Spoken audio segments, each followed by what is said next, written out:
sini saya akan menjawab beberapa pertanyaan terkait tentang UTS. Yang pertama, bagaimana konsep Merdeka Belajar dan Pendidikan 4.0? Konsep Merdeka Belajar dan Pendidikan 4.0 ini sangat memperhitungkan kemampuan dan keunikan kognitif individu para siswa. Di sini ada 4 konsep Merdeka Belajar dan Pendidikan. Yang pertama, asesmen kompetensi minimum.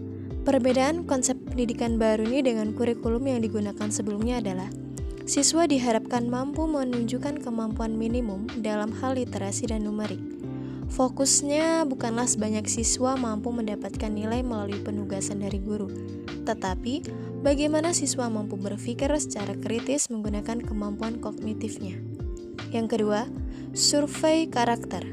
Pada konsep survei karakter, pemerintah akan menilai secara menyeluruh terkait kualitas pendidikan di sekolah.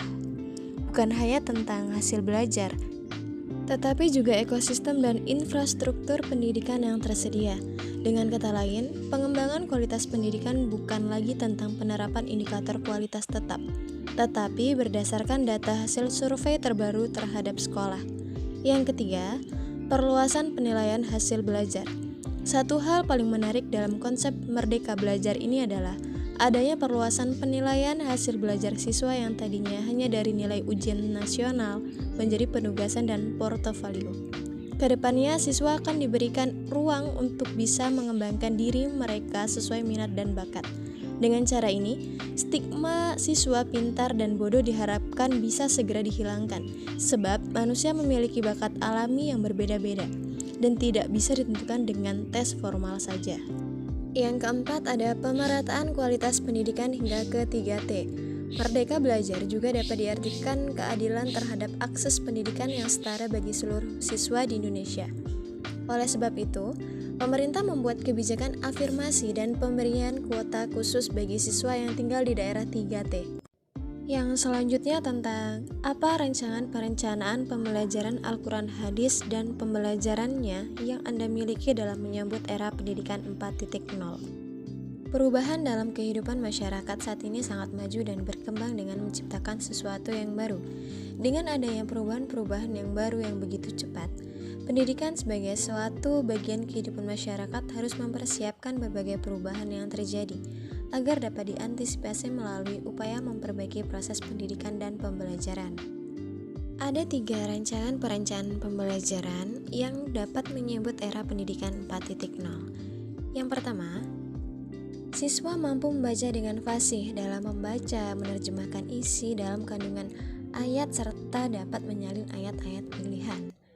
Yang kedua, guru juga harus lebih menekankan pada kompetensi peserta didik dalam hal menyalin ayat-ayat Al-Quran, membaca Al-Quran maupun hadis dengan baik sehingga dapat mengamalkannya dalam kehidupan sehari-hari.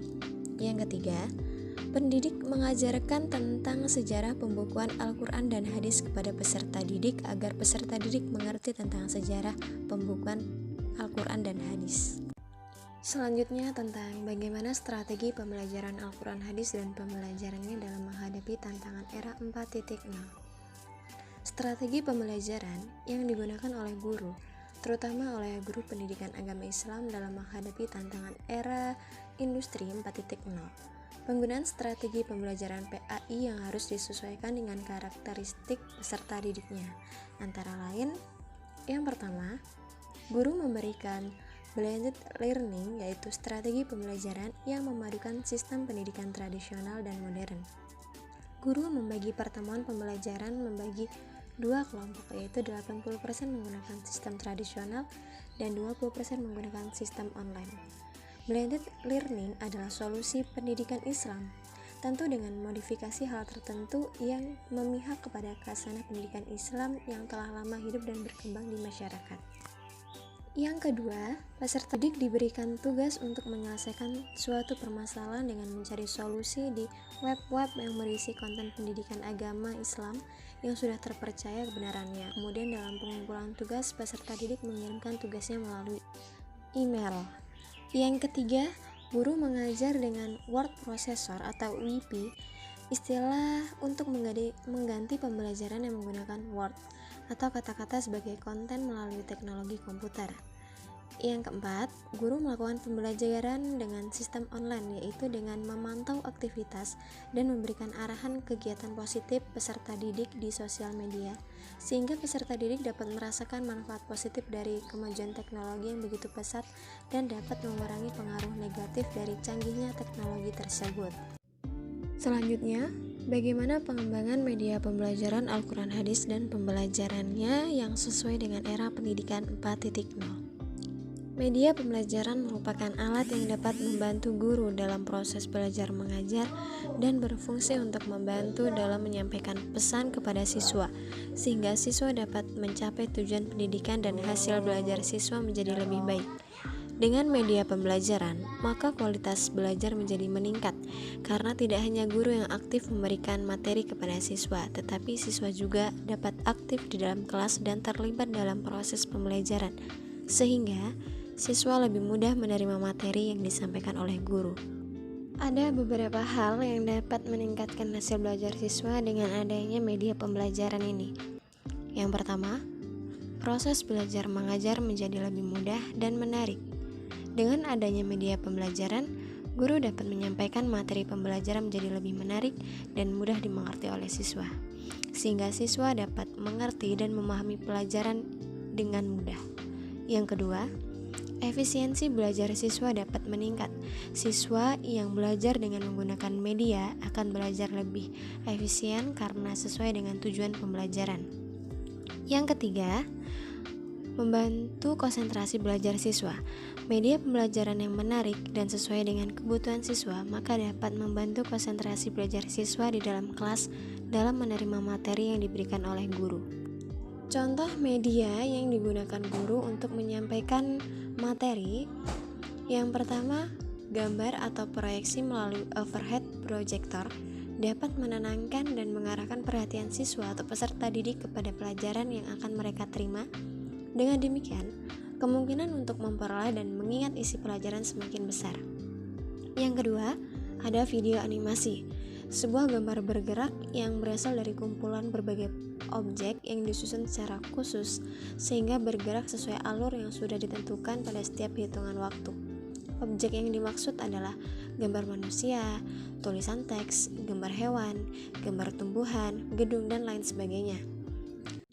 Selanjutnya tentang apa pendapat Anda yang tentunya didukung dari berbagai teori yang terkait evaluasi pembelajaran Al-Quran Hadis dan pembelajarannya dalam suasana yang berdampingan dengan COVID. Sejak munculnya COVID di muka bumi memberikan dampak yang sangat besar bagi Indonesia. Akibatnya dari adanya wabah COVID ini, beberapa sistem pemerintahan mengalami perubahan. Di antaranya, di dunia pendidikan, proses pembelajaran yang tidak lagi dilakukan di sekolah melainkan belajar di rumah masing-masing. Pembelajaran yang awalnya dilakukan dengan menggunakan tatap muka diganti dengan jarak jauh. Dalam pelaksanaan pembelajaran jarak jauh, terdapat beberapa penilaian terhadap terselenggaranya pembelajaran yang sudah diterapkan sehingga mempermudah dan mampu dinikmati serta dapat terlaksana oleh semua pihak, baik guru sebagai penyelenggara maupun siswa sebagai pelaksana. Dalam evaluasi pembelajaran akidah akhlak yang berdampingan dengan COVID, menggunakan e-learning, Google Form, Gmeet, Google Classroom, dan lain-lain. Aplikasi inilah yang digunakan dalam pembelajaran luring atau daring untuk menemukan hasil dari pembelajaran atau tujuan dari pembelajaran yang sudah dicapai dari siswa. Sekian materi yang saya sampaikan, kurang lebihnya saya mohon maaf. Wassalamualaikum warahmatullahi wabarakatuh.